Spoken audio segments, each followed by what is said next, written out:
Alors, on me fait signe de commencer. Donc, c'est censé être une table ronde à plusieurs. À plus de deux, nous sommes plusieurs. Donc, je vous remercie d'être là. Donc, alors, juste pour votre information, David Gruson interviendra plutôt à la table ronde de cet après-midi. Donc, il y aura ici avec nous donc, Alexis Grimbaum, qui va nous parler de l'explicabilité de l'IA et de la construction des récits. Je pense que ça va être passionnant. Donc, vous êtes chercheur en physique et en éthique des sciences et des techniques au CEA. Et vous avez de nombreux autres titres. Vous êtes notamment membre du Conseil d'éthique pour la recherche et l'intégrité scientifique Politis. Voilà. Et nous attendons toujours Joachim, qui arrivera, je pense, dans pas longtemps. Il était là ce matin. Jean-Marie Mathieu, vous êtes doctorant, data scientist, donc au cœur des algorithmes, de leur conception, et vous vous intéressez aux outils responsables en IA, donc au développement d'outils, ça veut dire basés sur des algorithmes en IA, donc à Sciences Po. Et donc, ce que je propose comme fonctionnement pour cette table ronde, c'est de vous donner à chacun la parole pendant un certain temps, environ 10 minutes, chacun son tour, dans un premier temps. Ensuite, s'il y a une question ou deux du public, on pourra la prendre. Autrement, on repart sur un second tour de parole qui vous permettra à chacun d'approfondir votre intervention, tout en rebondissant, si vous le souhaitez, sur les interventions précédentes. Moi, je me contenterai peut-être juste de faire le relais, comme le dit si bien Emmanuel, pour permettre aux uns et aux autres de reprendre leur souffle. Et puis peut-être que quelquefois, je ne pourrais pas m'empêcher de faire un commentaire personnel.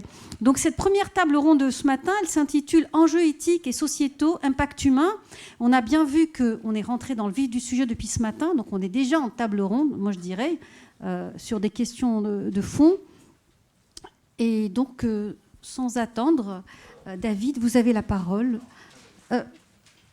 Alexei, pardon, je m'excuse.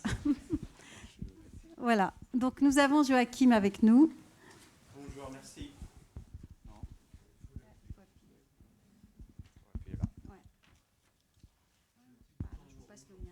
Allez, ouais, je vais prendre un autre. J'allais justement dire bonjour que, puisque Joachim n'était pas là, avoir un système de reconnaissance faciale, ça aurait été pas mal pour savoir où il se trouvait dans le bâtiment. Et nous allons donc commencer par la reconnaissance faciale. Alors, la reconnaissance faciale pose bien sûr le problème que vous avez tous à l'esprit, le problème d'un équilibre à trouver, à redéfinir, peut-être, entre la protection de la vie privée et les contraintes de sécurité. Ce problème n'est pas spécifique à la reconnaissance faciale, on l'a vu ailleurs dans l'histoire, avec d'autres technologies, mais ce problème se pose à nouveau dans ce nouveau contexte technologique avec les algorithmes de reconnaissance faciale. Et c'est un problème tout à fait important, mais ça n'est pas celui que je vais traiter. Alors, demandons-nous comment fonctionne la reconnaissance faciale? Comment fonctionnent ces algorithmes, que ce soit un algorithme chinois, russe, américain, français? À peu près, ces systèmes ont des comportements à peu près équivalents. Pour ce que j'ai besoin de dire ici, c'est que ces systèmes reconnaissent tout seuls, automatiquement, environ, on va dire, 80, bon, ça dépend, c'est entre 80 et 100 paramètres de nos visages pour identifier les personnes. Or, dans les langues que nous parlons, en français, ou en anglais, ou dans d'autres langues, il y a entre 20 et 30 concepts, mots simplement, des mots pour nommer des traits de visage. Donc vous pouvez dire lèvres, nez, etc.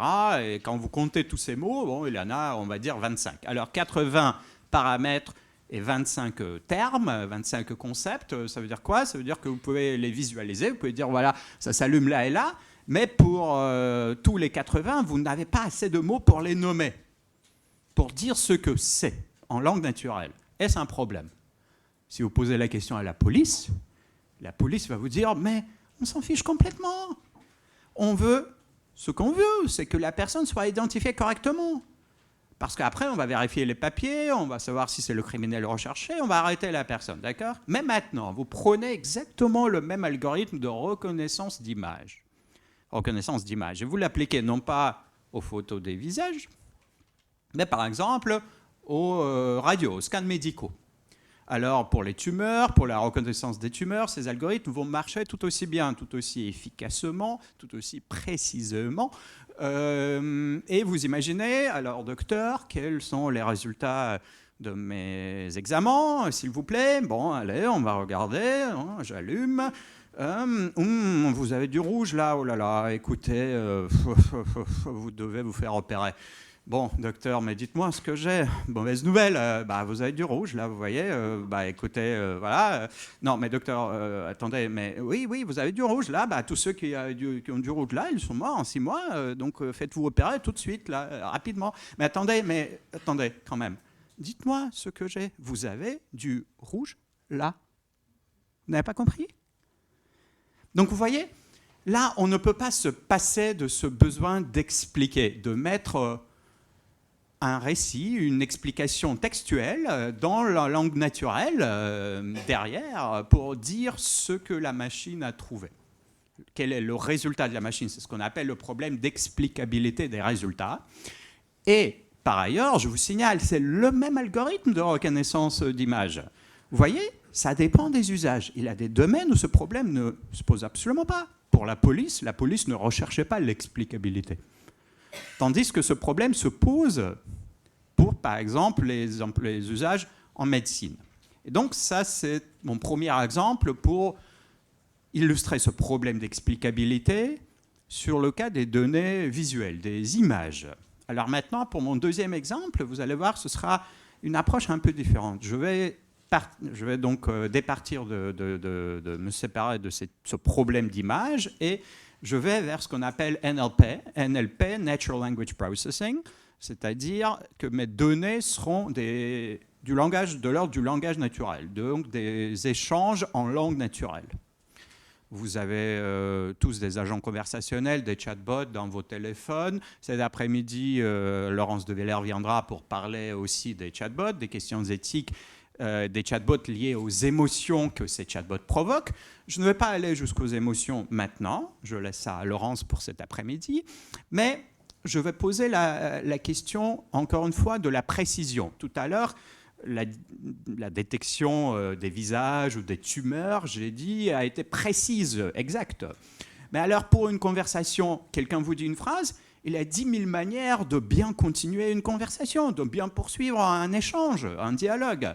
Donc, comment est-ce que le système va calculer laquelle est bonne, laquelle est mauvaise, s'il y en a 1000 qui sont bonnes, voire plus? Qu'est-ce qu'il va faire, le système? Et là, les programmeurs ont un problème de définition des métriques. Définition des métriques, c'est-à-dire des manières de calculer la bonne et la mauvaise réponse, les gradations, plus efficaces, moins efficaces, plus acceptables, moins acceptables. Et donc, comment est-ce qu'un programmeur peut fonctionner dans ce cas-là? Comment il peut programmer son système? Alors, s'il n'y a pas de manière a priori de dire quelle réponse est bonne, laquelle est mauvaise. Bon, il va regarder les usages, par exemple. Il va regarder les usages et il va dire, OK, si l'utilisateur répond, et puis il continue, et puis il s'engage dans le dialogue encore, et il parle pendant 23 heures. Vous savez, le dernier chatbot chinois a fait un record de Microsoft Chine. Quelqu'un lui a parlé pendant plus de 23 heures de suite. Bon, allez. Ça, c'est ce qu'on appelle les métriques d'engagement. C'est-à-dire, vous allez dire, ma manière de répondre est bonne si l'utilisateur s'engage davantage. S'il ne lâche pas, s'il répond, c'est que finalement, les phrases que le système a choisies étaient des bonnes réponses. Vous voyez? Et c'est une solution, techniquement parlant, assez géniale. Parce que le programmeur était vraiment dans cette paralysie, il ne savait pas comment définir une métrique a priori. Et là, il a trouvé une manière. Non pas a priori, mais a posteriori. Donc, on va regarder les usages, on va définir cette métrique-là. Alors, ça a été fait par le même Microsoft, mais pas Chine cette fois-ci, il y a quelques années. Il a mis sur Twitter un chatbot, un tweetbot, qui réalisait cette pure métrique de mesure de l'engagement de l'utilisateur. En quelques heures, tout seul, entre guillemets, ce chatbot a découvert que la meilleure manière d'engager l'utilisateur, c'était de l'injurier. Et bien là, oui, à coup sûr, elle va vous répondre, enfin presque sûr en tout cas. Donc vous voyez, Enfin, vous me permettez de ne pas livrer les réponses de ce chatbot dans cette salle là. Bon, voilà, on va mettre ça entre parenthèses. Il est devenu raciste, etc. Donc, vous voyez, le problème ici est double. D'un côté, un conflit éthique, vraiment de la tension éthique, des injures apparaissent, mais le choix de la métrique n'avait rien d'éthique dedans. C'était un choix purement technique. On a choisi une métrique d'engagement. Et alors, c'est ni bon ni mauvais. On ne voit pas d'éthique dedans. Donc, des choix purement techniques peuvent provoquer des conflits. Pendant la réalisation, pendant l'usage, pendant ce qu'on appelle l'implémentation.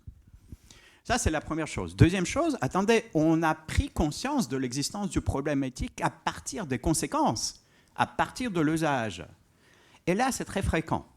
C'est-à-dire, au début, le concepteur, il fait son système, le système, bon, il est technique, quoi.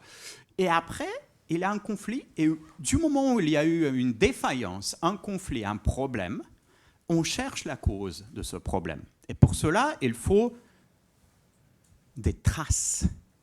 Il faut qu'il y ait, pour établir cette chaîne de causalité, de la traçabilité, pour qu'on sache d'où cela vient. Et avec ce chatbot de Microsoft, voilà, on a trouvé, c'est le choix de la métrique qui n'était pas très avisé. Mais avec les systèmes apprenants très complexes, à partir des conséquences, on ne peut pas toujours remonter vers la cause. Et donc, vous voyez, le problème d'explicabilité se pose non pas pour pouvoir prédire ce que le système va faire, parce qu'on souhaite être surpris, on veut être surpris, mais pour, premièrement, pouvoir traiter les cas de défaillance et des conflits pendant l'usage, parce qu'il faudra alors remonter aux causes. Mais on ne peut pas toujours faire cela avec des systèmes très complexes. Alors à ce moment-là, qu'est-ce qu'on fait? On fait des explications partielles, des explications qui ne sont peut-être pas complètement vraies, 100% vraies, mais qui sont satisfaisantes, qui satisfont l'utilisateur. Alors de quoi est-ce que je parle? Et ça, je vais terminer là-dessus. On fait ce qu'on appelle des explications contrefactuelles. Alors, qu'est-ce que c'est une explication contrefactuelle? Et c'est là, je pense, où cet après-midi, mais aussi mes collègues vont sans doute reprendre ce sujet-là. Donc, pour un système très complexe, par exemple, je vous ai dit tout à l'heure, 80 paramètres pour détecter les visages. Alors, les systèmes d'apprentissage, ce qu'on appelle l'apprentissage non supervisé pour la langue naturelle, donc ces systèmes qui vous génèrent du texte, ont 1,5 milliard de paramètres. Certains de ces systèmes, comme GPT-2 pour les spécialistes dans la salle, etc. Donc 1,5 milliard de paramètres, vous ne pouvez pas expliquer à un être humain quelque chose en lui disant voilà un listing de 1,5 milliard de paramètres. Vous voyez, c'est un peu long. Donc on ne fournira jamais une explication complète au sens vraiment mathématique, rigoureux de ce terme. Donc elle sera partielle. Alors, quelle explication partielle, contrefactuelle, serait-elle satisfaisante? Eh bien, on a trouvé, et c'est là qu'entre la psychologie humaine dans cette histoire, que très souvent, il suffit de dire à l'utilisateur, si vos données avaient été comme ça, vous aurez obtenu ceci. Et si vos données avaient été comme ça, alors vous aurez obtenu ça. Et puisque vos données sont comme ça, alors du coup, voilà, vous obtenez là. Donc, dessiner un tout petit peu le paysage des possibles, mais des possibles qui ne se réalisent pas. C'est pour ça qu'on les appelle contrefactuels. Vous voyez? Et donc, dans cette histoire d'explicabilité de l'intelligence artificielle, des résultats livrés par des algorithmes apprenants, entre tout à coup toute la psychologie cognitive, toute la logique de ces contrefactuels. Donc, on découvre ici de l'interdisciplinarité magnifique avec d'autres domaines, où la question a été déjà posée. Que peut-on faire si une explication complète, rigoureuse, n'est pas possible, n'est pas accessible, ne peut pas être donnée? Et donc c'est là qu'on construit des modèles partiels. Je pense que mes collègues vont parler de ces choses-là.